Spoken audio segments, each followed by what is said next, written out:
The next point is objectives of human resource management in banking and insurance sector. Just like every organization needs a human resource management, so like banking and insurance sector also.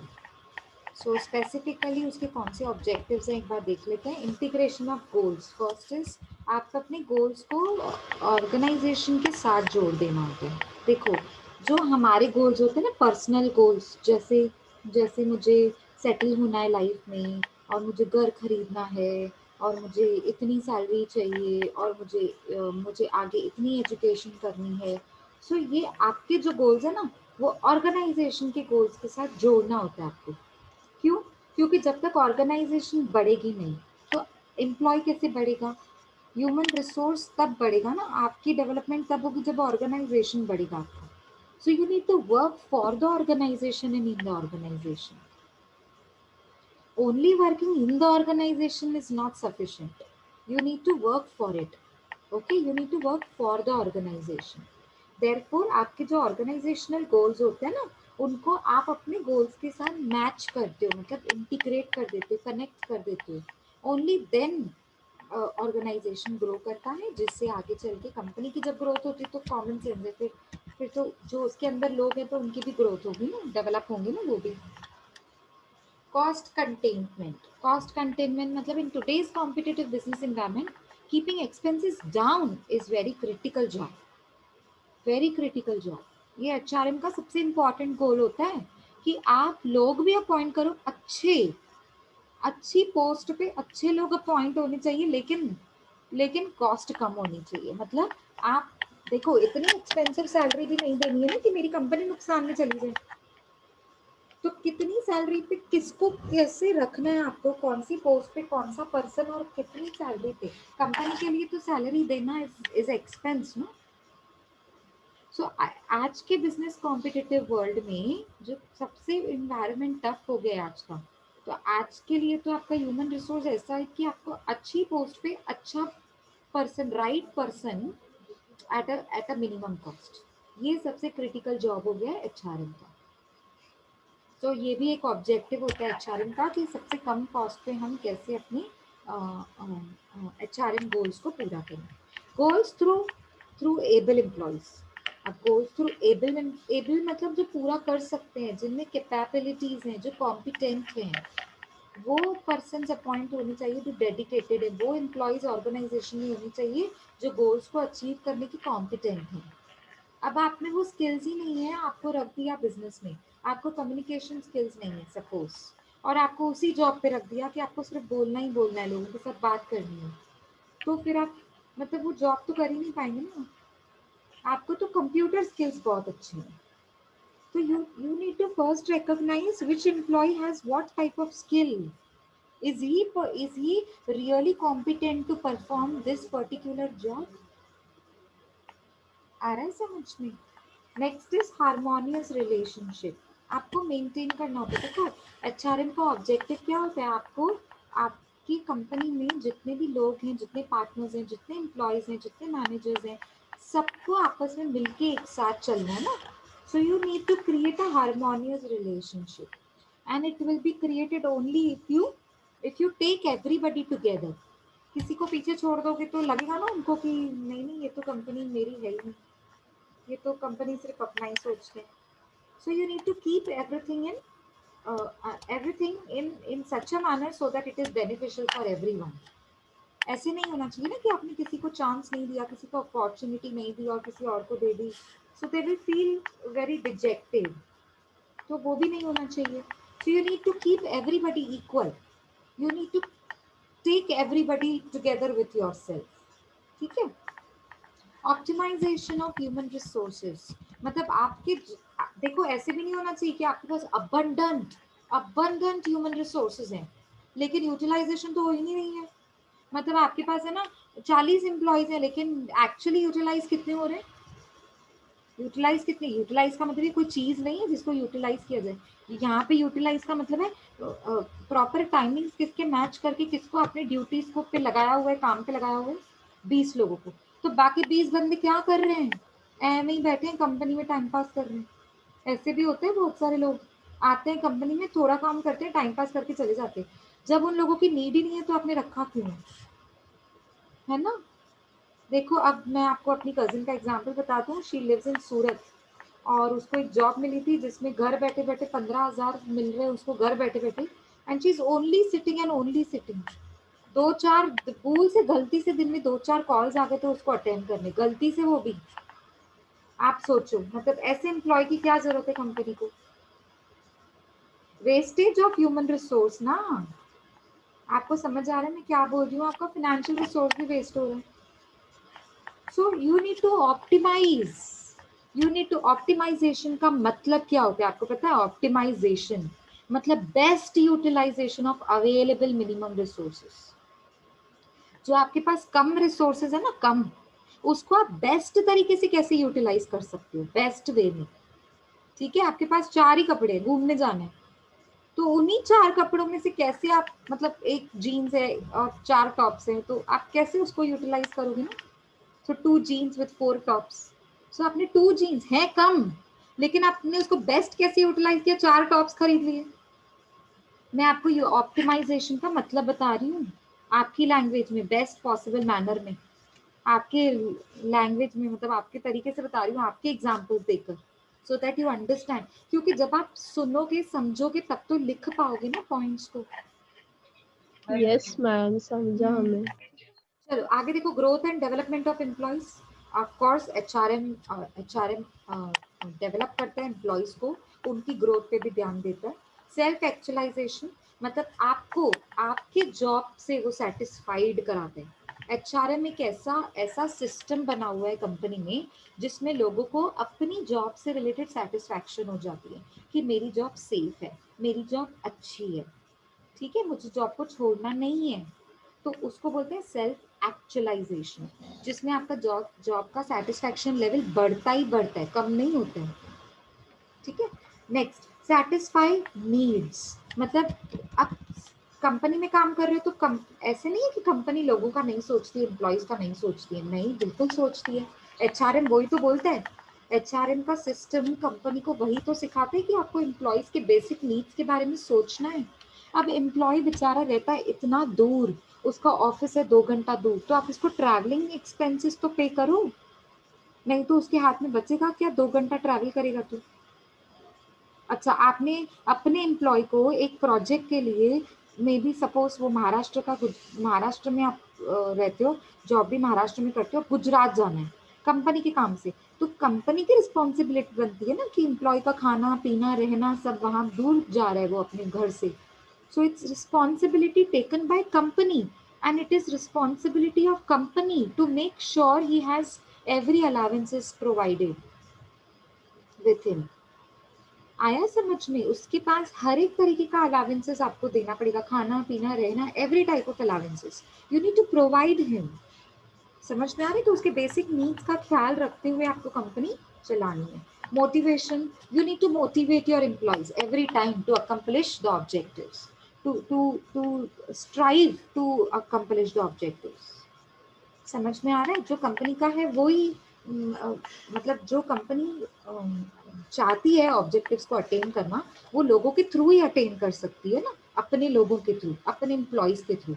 So employees को तो motivate करना पड़ता है, you need to motivate them, चाहे कैसे भी करो ना। फिर नॉन मॉनिटरी इंसेंटिव्स देकर, नॉन मॉनिटरी इंसेंटिव्स देकर। इंसेंटिव्स मतलब जैसे कुछ आपने अप्रिसिएशन दे दिया, very good, appreciation, rewards, awards, और सबके सामने तारीफ कर दी उनकी तो खुश हो गए वो। So this is non monetary. सिर्फ आपने सबके सामने उनकी तारीफ कर दी कि ये प्रोजेक्ट में इन्होंने ये सक्सेसफुल कर दिया, वाह वेरी गुड, केक कटिंग करवा दी, सबके सामने अप्रिशिएट कर दिया, है ना, या फंक्शन रखवा दिया छोटा सा, उसमें अवार्ड डिस्ट्रीब्यूशन फंक्शन था तो उसमें अवार्ड दे दिया उनको कि ये प्रोजेक्ट इनकी वजह से सक्सेसफुल हुआ। या मॉनिटरी टर्म्स में सैलरी इंक्रीमेंट दे दिया, ठीक है ना। हाँ, नॉन मॉनिटरी, मॉनिटरी, या फिर, ठीक है ना। हाँ, शिवानी ने बहुत अच्छा एग्जाम्पल लिखा है, फैमिली ट्रिप दे दी फ्री में। ओके, चलो बहुत अच्छा एग्जाम्पल। चलो आगे बढ़ते हैं, लीगल रिक्वायरमेंट्स।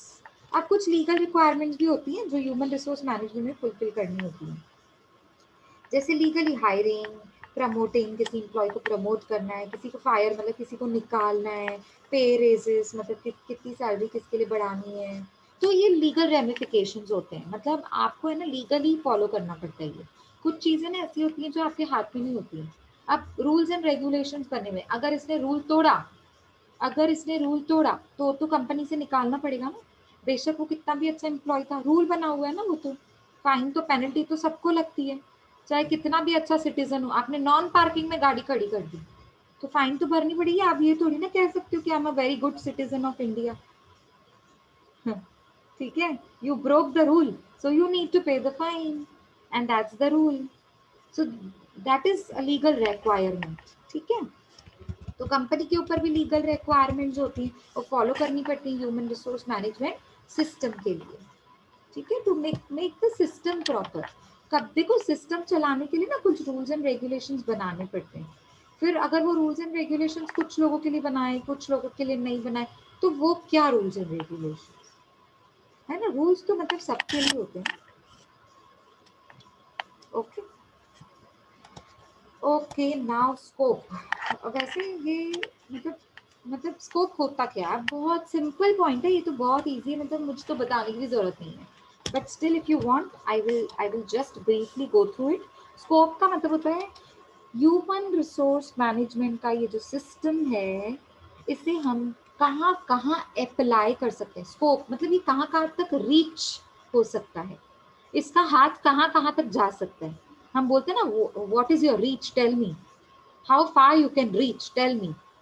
समझ में आ रहा है। स्कोप का मतलब होता है ये ह्यूमन रिसोर्स मैनेजमेंट का एप्लीकेशन कौन सी एरिया तक पहुंच सकता है, कौन से एरिया में ये पहुंच सकता है और एप्लीकेबल हो सकता है, मतलब इस सिस्टम को हम अप्लाई कर सकते हैं। ठीक है, हाँ मतलब ये कितना वाइडर है, कहाँ कहाँ तक पहुंच सकते हैं। ठीक है, चलो देखते हैं कौन सी एरियाज है जहाँ पे आप ह्यूमन रिसोर्स मैनेजमेंट का सिस्टम यूज कर सकते हो।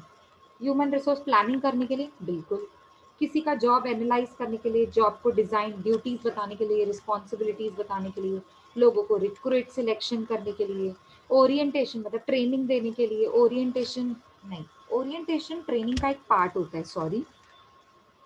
ओरिएंटेशन मतलब इंट्रोडक्शन, कंपनी के बारे में बता दिया वगैरह वगैरह। प्लेसमेंट, आपने आपने लोगों को प्लेस किया कि ऐसी कंपनी में जाकर आप मेरी तरफ से रेफरेंस लेकर जाइए और मेरी कंपनी में प्लेस हो जाइए। मतलब एग्जाम्पल ले लो, जैसे कॉलेज लोग बच्चों को प्लेसमेंट देती है ना, तो कॉलेज के नाम पे कंपनी बच्चों को ले लेती है। ठीक है, सो that is placement. Training and development, training and development करने के लिए भी एचआरएम चाहिए होता है ना, ह्यूमन रिसोर्स मैनेजमेंट करना पड़ता है। तो हम पढ़ रहे हैं ह्यूमन रिसोर्स मैनेजमेंट कौन सी एरिया में एप्लीकेबल होता है। परफॉर्मेंस अप्रेजल, किसी का परफॉर्मेंस को चेक करना, अप्रेज करना, तारीफ करना किसी की, या बताना कि आपने गलत कर दिया, आपने ये सही कर दिया। तो ये बताने के लिए भी मुझे ह्यूमन रिसोर्स मैनेजमेंट के सिस्टम्स काम आते हैं। कॉम्पेंसेशन मैनेजमेंट, कि आपको अगर कंपनी से निकाला जा रहा है तो आपको पे किया जाएगा इतना इतना इतना, कॉम्पेंसेशन। कैरियर प्लानिंग करने के लिए, आप देखो कंपनी में जो एम्प्लॉयज होते हैं ना, उनकी भी कैरियर प्लानिंग सेशंस होते हैं कि अब आपने ये तो कर लिया, आप आगे कैसे बढ़ो। छोटे छोटे प्रोजेक्ट्स लेकर क्या होगा, बड़े बड़े प्रोजेक्ट्स में एंटर करो ना। तो कैरियर प्लानिंग, प्रमोशन, ट्रांसफर्स, आपको प्रमोशन कैसे मिलेगी, उसकी कैरियर सेशंस होते हैं, प्रमोशन सेशंस होते हैं। मोटिवेशन एंड कम्युनिकेशन, कैसे मैं एम्प्लॉयज़ को मोटिवेट करूं, कैसे उनका कम्युनिकेशन स्किल्स कैसे बढ़ाऊं। ठीक है, एम्प्लॉय वेलफेयर, मुझे मेरी कंपनी में एम्प्लॉयज़ के वेलफेयर के लिए क्या क्या करना चाहिए, उसकी सारी डिटेल्स आपको ह्यूमन रिसोर्स मैनेजमेंट के सिस्टम में मिलती हैं। Human resource inventory, stock, inventory का मतलब तो स्टॉक होता है। अब आप बोलोगे मैम ह्यूमन रिसोर्स का भी स्टॉक होता है क्या, स्टॉक तो चीजों का होता है ना। नहीं, ह्यूमन रिसोर्स का भी स्टॉक होता है। स्टॉक मतलब लोग कितने चाहिए आपको कंपनी में। एट अ टाइम एक प्रोजेक्ट में 20 लोग चाहिए, तो आप 40 तो नहीं रख सकते हो ना, सबको चांस चाहिए तो सबको तो नहीं चांस मिल सकता है ना। क्लास रिप्रेजेंटेटिव बनाना है मुझे, तो एक ही को बना सकती हूँ ना। अगर मेरे क्लास में 75 स्टूडेंट्स हैं, सबको थोड़ी क्लास रिप्रेजेंटेटिव बना सकते हैं नहीं। तो ह्यूमन रिसोर्स इन्वेंट्री, कैसे इन्वेंट्री ये मैनेज करनी है, कैसे ये स्टॉक जो मेरे पास इतने सारे लोग हैं उनको कैसे मैनेज करना है। सो that is inventory. H R I S, HRIS का मतलब होता है इंफॉर्मेशन ह्यूमन रिसोर्स, HR मतलब human resource, IS is information system. आजकल आपको पता होगा, आजकल तो सब ऑनलाइन हो गया, तो ना ह्यूमन रिसोर्स का ना एक सॉफ्टवेयर क्रिएट हुआ है जिसे कहते हैं HRIS। उसे कहते हैं ह्यूमन रिसोर्स इंफॉर्मेशन सिस्टम। मतलब अब इस इंफॉर्मेशन सिस्टम, ये सॉफ्टवेयर में क्या होता है, इस सॉफ्टवेयर में आपके पास सारी डिटेल, जो जो डिटेल चाहिए, सब कुछ, ये पर्सन कब भी अपॉइंट हुआ था कंपनी में, इस पर्सन ने कब रिजाइन किया, अच्छा इस पर्सन को निकाला गया, क्यों निकाला गया, अच्छा इसकी पर्सनल डिटेल्स, इसके मॉम का नाम, फादर्स नेम, मदर्स नेम, खुद का नाम, और एज क्या थी इसकी जब ज्वाइन किया था, और इसका birth date, personal details, qualifications, married है कि नहीं है, ठीक है, मैरिटल स्टेटस। तो मेरे हिसाब से आप समझ रहे हो, HRIS मतलब ह्यूमन रिसोर्स इंफॉर्मेशन सिस्टम, मतलब आपकी सारी क्वालिफिकेशन डिटेल्स, पर्सनल डिटेल्स, आपकी प्रोफेशनल डिटेल्स, कि आप इसके पहले कौन सी कंपनी में जॉब्स कर चुके हो, क्या आप फ्रेशर हो कि क्या आप एक्सपीरियंस्ड हो, अगर एक्सपीरियंस्ड हो तो कितने साल का एक्सपीरियंस है, कहाँ काम किया है, कौन सी फील्ड में काम किया है, आप क्या रह चुके हो, अकाउंटेंट रह चुके हो, प्रोफेसर रह चुके हो, क्या रह चुके हो, वो आपको बताना है, ठीक है। तो तो मेरे बोलने का मतलब है इंफॉर्मेशन सिस्टम में अभी तो सब ऑनलाइन ही सब अवेलेबल होता है ना, तो ह्यूमन रिसोर्स का भी एक सॉफ्टवेयर क्रिएट किया गया है। उस सॉफ्टवेयर को कॉमनली कॉमनली जाना जाता है, जस्ट अ मिनट, इसको ना हम कॉमनली बोलते हैं human resource information system. Software में भी सबका अलग अलग हो, देखो ऐसे हजारों सॉफ्टवेयर आते हैं, तो हर कंपनी जो अपनी बजट के हिसाब से जो सॉफ्टवेयर जैसे खरीदते हैं वो लोग, so it is available as per company to company, it depends on company to company as per their own budget, वो अपने बजट के हिसाब से वो सॉफ्टवेयर खरीदते हैं। आगे देखो, एम्प्लॉय सेफ्टी एंड हेल्थ, उनकी सेफ्टी एंड हेल्थ को मेंटेन करने के लिए भी ना एक डिपार्टमेंट होता है, उस डिपार्टमेंट में भी HRM यूज होता है। इंडस्ट्रियल रिलेशंस, मैंने अभी अभी आपको बताया था, रिलेशन मेंटेन करना पड़ता है ना हम लोग को, अम, एक कंपनी को दूसरी कंपनी के साथ, एक डिपार्टमेंट को दूसरे डिपार्टमेंट के साथ, ठीक है, वन एम्प्लॉय को, I mean one employee with the other one, so you need to keep relations in harmony, so for that also you need to have human resource management policies. Is it clear everybody? Yes ma'am. मतलब ये तो easy है, ये तो बस ऐसे ही points दी हुई हैं, जहाँ जहाँ एरियाज में जहाँ जहाँ आपका स्कोप है, वाइडर है, जो कहाँ कहाँ फैला हुआ है, वाइडेंड है, ठीक है। अब फटाफट से हम लोग फंक्शंस का लेते हैं, फिर वाइंड अप करते हैं आज के लिए इतना। सो फंक्शंस क्या क्या है ह्यूमन रिसोर्स मैनेजमेंट के, अब थोड़ा स्पीड में करवाऊंगी क्योंकि थोड़ी थोड़ी पॉइंट्स सेम सेम है। ह्यूमन रिसोर्स प्लानिंग, प्लानिंग करने के लिए, प्लानिंग मतलब कि choosing right person for right job, okay, तो उसकी प्लानिंग करनी पड़ती है ना। ऑर्गेनाइजेशनल गोल्स को अचीव करने के लिए आपको कॉम्पिटेंट मोटिवेटेड वर्कफोर्स चाहिए, एम्प्लॉयज चाहिए, तो उसके लिए प्लानिंग चाहिए आपको, इंटरव्यूज कंडक्ट करना टाइम से, टाइम पे रिक्रूट करना, लोगों को ट्रेन करना, so you need a planning, okay. Organizational and job design, मतलब कौन से लोगों को कौन सी पोजीशन पे कौन से लोगों को रख रहे हो आप, कौन से एम्प्लॉय को, और वो एम्प्लॉय वो ड्यूटीज परफॉर्म कर रहा है प्रॉपर, नहीं कर रहा है, उसको बोलते हैं ऑर्गेनाइजेशनल जॉब डिजाइन। मतलब आप इफेक्टिवली चेक करना कि कोऑपरेट करना ये एम्प्लॉयज के साथ, इंटीग्रेट करना उनके काम के साथ, उनके काम को अपने काम के साथ जोड़ना, और चेक करना whether they are right away, like doing the jobs when they are asked to, मतलब जब बोला गया तब वो कर रहे हैं कि नहीं कर रहे, राइट अवे, ठीक है। Next is staffing.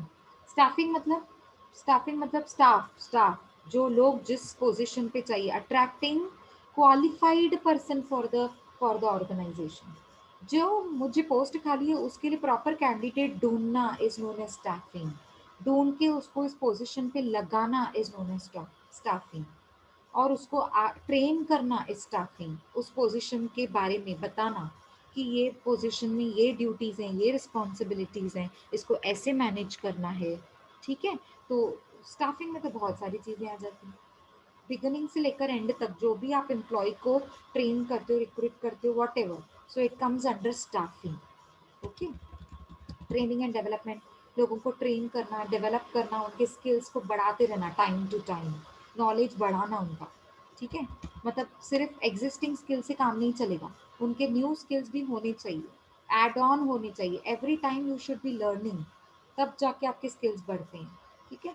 Performance appraisal and review, मतलब जैसे जैसे किसी ने अगर कुछ गलत कर दिया तो आप बताओ उनको, उनको ट्रेनिंग दो. और अगर किसी ने अच्छा कर दिया तो आप उनको मोटिवेट करो, आप उनको अप्रेज करो. मतलब अप्रेजल मतलब उनको मोटिवेट करने के लिए आप उनको कुछ ना कुछ रिटर्न में देना चाहिए कंपनी को, so that they become more work, I mean they become more motivated and work harder. ठीक है. Next is organizational improvement. अब क्या होगा इससे सब, ये सब चीज़ों से अल्टीमेटली तो मेरी ऑर्गेनाइजेशन ही इम्प्रूव करेगी. न्यू आइडियाज़, न्यू स्किल्स से, न्यू कॉम्पिटेंट एम्प्लॉयज से मेरा प्रोडक्शन बढ़ेगा. ठीक है. ऑफ कोर्स टेक्नोलॉजी भी चेंज हो रही है, तो उसके साथ साथ मुझे चलते हुए ह्यूमन रिसोर्स को मैनेज करना पड़ेगा. Only then my organization keeps on improving. Okay. आगे करना है कि next lecture? So functions are done. आगे करना है, एक और पॉइंट कवर करें, human organization of human resource department. No ma'am. नहीं, नेक्स्ट दिमाग नहीं लेक्चर में चलता. नहीं. अच्छा कोई नहीं, कोई नहीं, लेकिन अभी तक हमने क्या किया सिर्फ वो एक बार देख लेते हैं, अदरवाइज मतलब भूल जाओगे. ओके तो ओके. एक कैप. क्विकली गो थ्रू ठीक है. करेंगे. हाँ, जस्ट अ रिकैप. ठीक है. इंट्रोडक्शन किया हमने एचआरएम का. ठीक है. छोटा सा एक डेफिनेशन पढ़ा. मेरे हिसाब से फर्स्ट वाला डेफिनेशन अच्छा था, तो फर्स्ट वाला भी आप फॉलो कर सकते हैं, वेंडल फ्रेंच का. और फिर उसके बाद है आपके ऑब्जेक्टिव्स. सिग्निफिकेंस भी की हमने 4 लेवल्स में, organizational significance, professional, and you have done social significance also, national significance.